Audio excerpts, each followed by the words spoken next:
வணக்கம் மாணவர்களே. இன்னைக்கு நாம பயிற்சி 1.1ல இருக்கிற இரண்டாவது கணக்க பார்க்க போறோம். இந்த கணக்குல கணம் B-ய ஒரு நிபந்தனையோட கொடுத்திருக்காங்க. முதல்ல அந்த கேள்வியை கவனிங்க. B = x such that x என்பது 10ஐ விட சிறிய பகா எண்.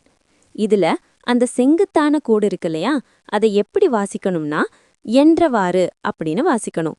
அதாவது கணம் B-யில் உள்ள உறுப்புகள் x, அந்த x எப்படிப்பட்டதென்றால் அது 10ஐ விட சிறிய பகா எண்களாக இருக்க வேண்டும்.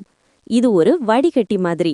அந்த கண்டிஷனுக்கு உள்ள வர்ற எண்களை மட்டும்தான் நாம எடுத்துக்கணும். சரி, 10ஐ விட சிறிய பகா எண்கள் என்னென்ன? பகா எண் அப்படின்னா உங்களுக்கு தெரியும். அதாவது பகா எண் என்பது அந்த எண்ணாலையும் 1ஆம் வாய்ப்பாடு தவிர வேற எதுலையும் வகுபடாது. அப்போ 10க்குள்ள இருக்கிற பகா எண்கள் 2, 3, 5 மற்றும் 7.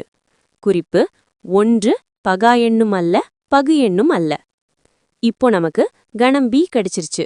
B = 2, 3, 5, 7. ஏற்கனவே கணக்குல கணம் A கொடுத்திருக்காங்க. A = 1, 2, 3. இப்போ நாம A cross B கண்டுபிடிக்கலாம். Aவில் இருக்கிற 1, 2, 3 எடுத்து B-யோட ஜோடி சேர்ப்போம். முதல்ல 1 எடுப்போம். 1, 2, 1, 3, 1, 5, 1, 7. அடுத்து 2 எடுப்போம். 2, 2, 2, 3, 2, 5, 2, 7. அடுத்து 3 எடுப்போம். 3, 2, 3, 3, 3, 5, 3, 7. இந்த எல்லா வரிசை ஜோடிகளையும் சேர்த்து ஒரு கணமா இதுனா விடை கிடைச்சிரும். அடுத்து B cross A. இப்போ B-ய முதல்ல வச்சு ஜோடி சேர்க்கணும்.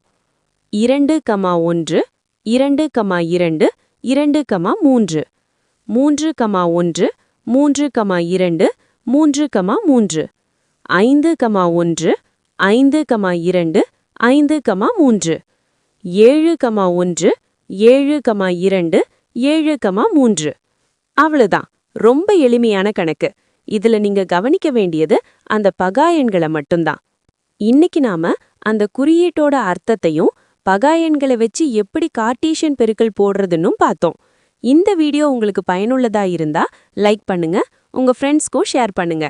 மறக்காம சப்ஸ்கிரைப் பண்ணிடுங்க. நன்றி.